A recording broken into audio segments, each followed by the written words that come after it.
다 큰 자녀들에게 절대 해서는 안 되는 말을 아시나요? 많은 부모님들이 무심코 하신 한마디가 자녀의 마음에 깊은 상처를 남길 수 있습니다. 오늘 들려드릴 이야기들을 통해 우리가 놓치고 있던 소중한 진실을 함께 발견해 보시기 바랍니다. 이미숙님의 사연입니다. 이미숙님은 67세로 두 아들을 키우셨습니다. 큰아들은 35, 작은아들은 33입니다. 지난주 큰아들이 오랜만에 집에 왔을 때 일어난 일입니다. 큰아들이 현관문을 열고 들어서자마자 이미숙님이 반갑게 말했습니다. 어머, 우리 아들 왔네. 그런데 왜 이렇게 말랐어? 제대로 먹고 다니는 거야. 아들은 씁쓸하게 웃으며 답했습니다. 엄마, 저 이제 35이에요. 회사에서 팀장도 하고 있고요.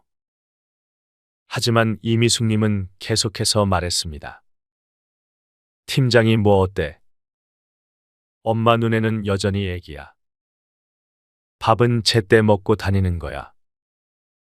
영양제는 챙겨 먹고.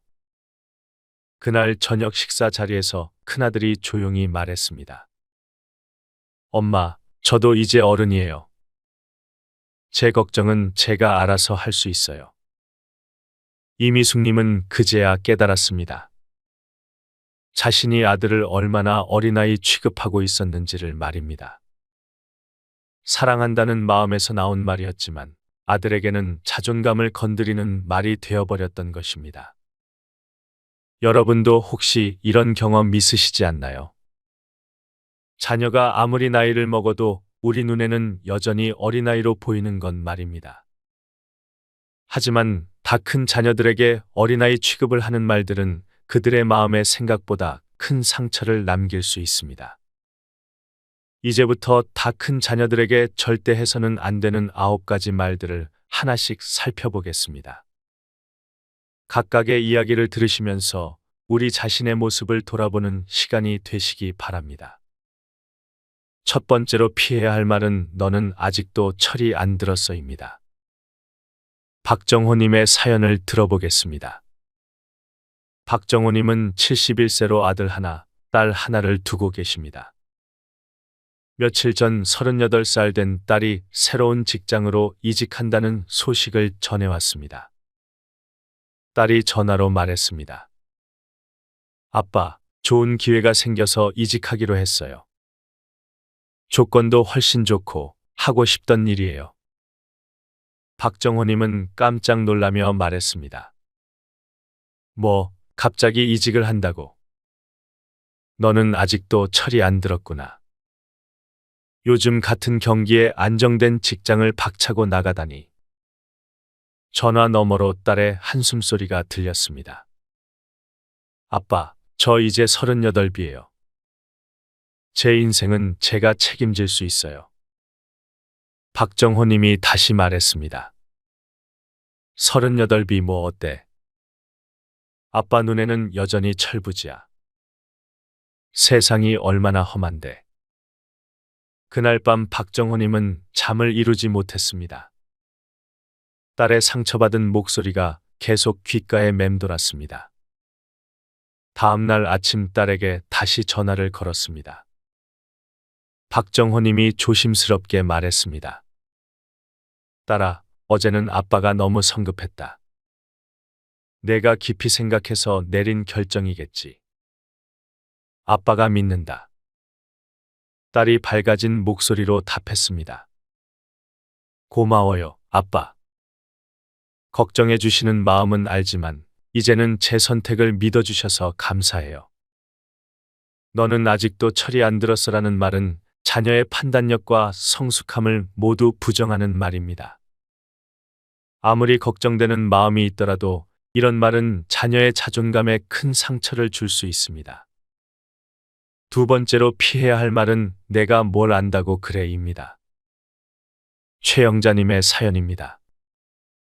최영자님은 63세로 의사인 아들을 두고 계십니다.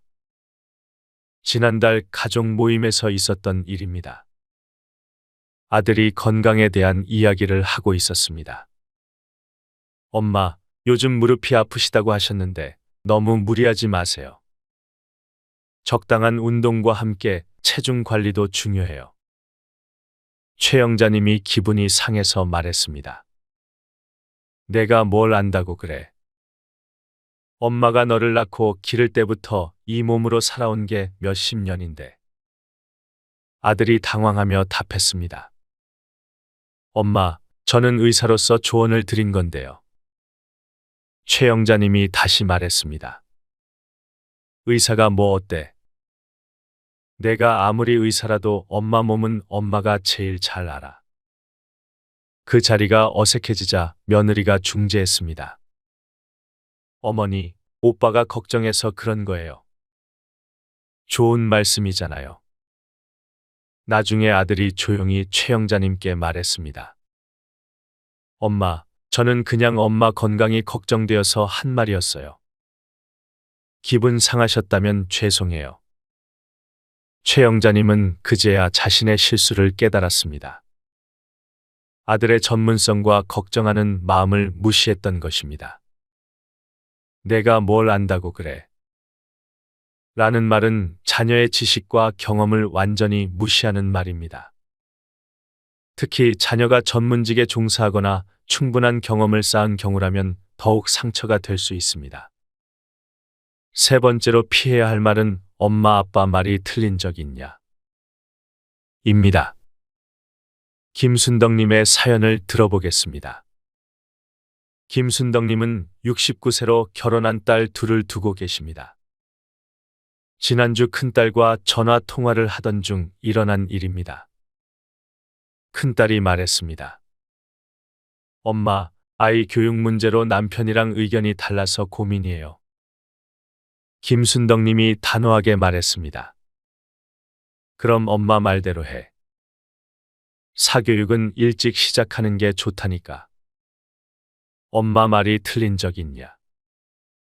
딸이 조심스럽게 답했습니다. 하지만 엄마, 요즘은 교육 방식이 많이 달라졌어요.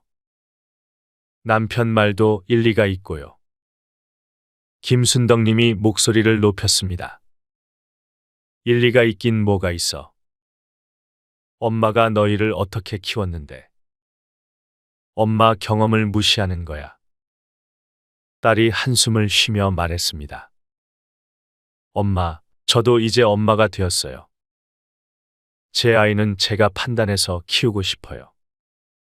그날 밤 김순덕님은 깊이 생각해 보았습니다. 자신의 경험이 소중하긴 하지만 딸에게도 엄마로서의 판단권이 있다는 것을 인정해야 한다는 것을 깨달았습니다. 엄마 아빠 말이 틀린 적 있냐? 라는 말은 부모의 권위만을 내세우는 말입니다. 자녀의 독립적인 판단력을 인정하지 않고 무조건 순종만을 요구하는 것은 건강한 관계를 해칠 수 있습니다. 네 번째로 피해야 할 말은 너는 결혼도 안 했으면서입니다. 이정수님의 사연입니다. 이정수님은 65세로 41살 된 미혼인 아들을 두고 계십니다. 지난달 추석 때 친척들이 모인 자리에서 일어난 일입니다. 조카가 육아 고민을 털어놓고 있었습니다. 그때 이정수님의 아들이 조언을 했습니다. 요즘 아이들은 예전과 달라서 강압적으로 하면 안 되고 충분히 설명해주고 이해시키는 게 좋다고 하더라. 이정수님이 아들을 보며 말했습니다. 너는 결혼도 안 했으면서 무슨 육아를 안다고 그래. 애도 없는 사람이 뭘 안다고. 그 자리가 조용해졌습니다. 아들의 얼굴이 빨갛게 달아올랐습니다. 조카가 어색함을 달래려고 말했습니다. 아니에요. 고모부 말씀이 맞아요. 요즘 육아서에도 그렇게 나와 있어요. 하지만 아들은 그날 이후로 가족 모임에 잘 참석하지 않게 되었습니다. 이정수님은 뒤늦게 자신의 말이 아들에게 얼마나 큰 상처를 주었는지 깨달았습니다. 너는 결혼도 안 했으면서라는 말은 결혼 여부나 자녀 유무로 사람의 가치를 판단하는 말입니다. 이런 말은 미혼인 자녀에게 깊은 상처와 소외감을 줄 수 있습니다. 다섯 번째로 피해야 할 말은 내가 너를 위해서 하는 말이야입니다. 조명희님의 사연을 들어보겠습니다. 조명희님은 68세로 34된 딸을 두고 계십니다. 딸이 최근 다이어트를 하고 있다는 이야기를 나누던 중 일어난 일입니다. 딸이 말했습니다. 엄마, 운동도 시작했고 식단도 조절하고 있어요. 조명희님이 딸을 위아래로 훑어보며 말했습니다. 그래도 아직 많이 빠져야겠네. 이 나이에 결혼도 안 했는데 살까지 쪘으면 어떻게 하냐. 내가 너를 위해서 하는 말이야. 딸이 상처받은 표정으로 답했습니다. 엄마, 저는 건강을 위해서 다이어트 하는 거예요. 결혼은 또 다른 문제고요. 조명희 님이 계속해서 말했습니다. 다른 문제가 아니야. 엄마가 너 걱정되어서 하는 말인데 왜 그렇게 받아들여? 내가 너를 위해서 하는 말이라고. 딸이 한숨을 쉬며 말했습니다. 엄마의 걱정하는 마음은 알지만 그런 식으로 말씀하시면 상처받아요. 내가 너를 위해서 하는 말이야라는 말은 자신의 잘못된 표현을 정당화하려는 말입니다. 진정으로 상대방을 위한 말이라면 상대방이 상처받지 않도록 표현하는 것이 중요합니다. 여섯 번째로 피해야 할 말은 다른 집 아이들은 다 그렇게 하던데입니다. 한복수님의 사연입니다. 한복수님은 72세로 36살 된 아들을 두고 계십니다. 아들이 승진 소식을 전해왔을 때 일어난 일입니다. 아들이 기쁘게 말했습니다. 엄마, 드디어 과장으로 승진했어요. 한복수님이 담담하게 답했습니다. 그래. 근데 늦은 것 같은데. 옆집 철수는 벌써 부장이 되었다던데. 다른 집 아이들은 다 너보다 빨리 승진하는 것 같아. 아들의 기쁜 표정이 순식간에 어두워졌습니다. 엄마, 저도 열심히 했어요. 회사마다 승진 속도가 다른 거고요. 한복수님이 다시 말했습니다. 그래도 좀 더 적극적으로 할 걸 그랬어. 다른 집 아이들은 다 야근도 마다하지 않고 그렇게 한다더라. 아들이 실망스러운 목소리로 말했습니다. 엄마는 제가 승진한 게 기쁘지 않으세요. 그제야 한복수님은 자신이 아들의 기쁨을 망쳐버렸다는 것을 깨달았습니다. 다른 집 아이들은 다 그렇게 하던데라는 말은 끊임없이 자녀를 다른 사람과 비교하는 말입니다. 이런 비교는 자녀의 자신감을 떨어뜨리고 스트레스를 가중시킬 수 있습니다. 일곱 번째로 피해야 할 말은 엄마 아빠 마음도 모르고입니다. 신영자님의 사연을 들어보겠습니다. 신영자님은 66세로 결혼한 아들 둘을 두고 계십니다. 지난 주말 큰아들 가족이 방문했을 때 일어난 일입니다. 손주가 할머니께 안기려고 했는데 갑자기 울기 시작했습니다. 큰아들이 아이를 달래려고 했습니다. 신영자님이 서운한 마음에 말했습니다. 할머니가 얼마나 보고 싶었는데. 엄마 마음도 모르고 할머니를 피하네. 큰아들이 설명했습니다. 엄마, 아이가 아직 어려서 낯을 가리는 거예요. 시간이 지나면 괜찮아질 거예요. 신영자님이 계속해서 말했습니다. 시간이 지나면 뭐해? 할머니가 얼마나 애타게 기다렸는데. 너도 엄마 마음도 모르고 아이를 제대로 교육 안 시키니까 이렇게 되는 거야. 아들이 난처한 표정으로 답했습니다. 엄마, 아이가 할머니를 싫어하는 게 아니에요. 그냥 낯을 가리는 거라니까요. 나중에 며느리가 조용히 신영자님께 말했습니다. 어머니, 아이가 조금만 더 익숙해지면 금방 따를 거예요. 걱정 마세요. 엄마 아빠 마음도 모르고라는 말은 자신의 감정을 자녀에게 부담으로 지우는 말입니다. 자녀도 나름의 사정과 어려움이 있다는 것을 이해해야 합니다. 여덟 번째로 피해야 할 말은 내가 언제까지 그렇게 살 거야 입니다. 김금수님의 사연입니다. 김금수님은 70세로 39살 된 미혼인 딸을 두고 계십니다. 딸이 새로운 취미를 시작했다는 이야기를 하던 중 일어난 일입니다. 딸이 즐거운 목소리로 말했습니다. 엄마, 요즘 요가를 배우기 시작했어요. 정말 재미있어요. 김금수님이 한숨을 쉬며 말했습니다. 요가가 뭐가 중요해? 내가 언제까지 그렇게 혼자서 취미나 즐기며 살 거야? 결혼 생각은 안 하고. 딸이 실망스러운 표정으로 답했습니다. 엄마, 저는 지금 행복해요. 왜 자꾸 결혼 이야기만 하세요? 김금수님이 다시 말했습니다. 행복하긴 뭐가 행복해. 혼자 늙어가면서 외롭지도 않아. 내가 언제까지 그렇게 철없이 살 거야? 딸이 상처받은 목소리로 말했습니다. 엄마가 생각하시는 행복과 제가 생각하는 행복이 다를 수도 있잖아요. 내가 언제까지 그렇게 살 거야 라는 말은 자녀의 현재 삶을 부정하고 변화를 강요하는 말입니다.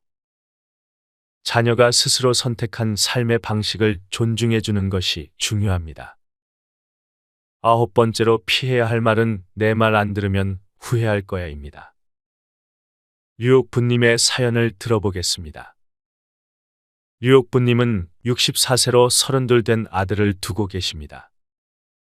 아들이 전세 계약을 갱신하느냐 집을 사느냐로 고민하고 있을 때 일어난 일입니다. 아들이 상의했습니다.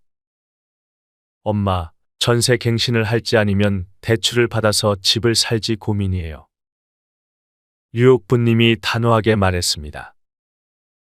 무조건 집을 사야 해. 전세는 불안하다니까.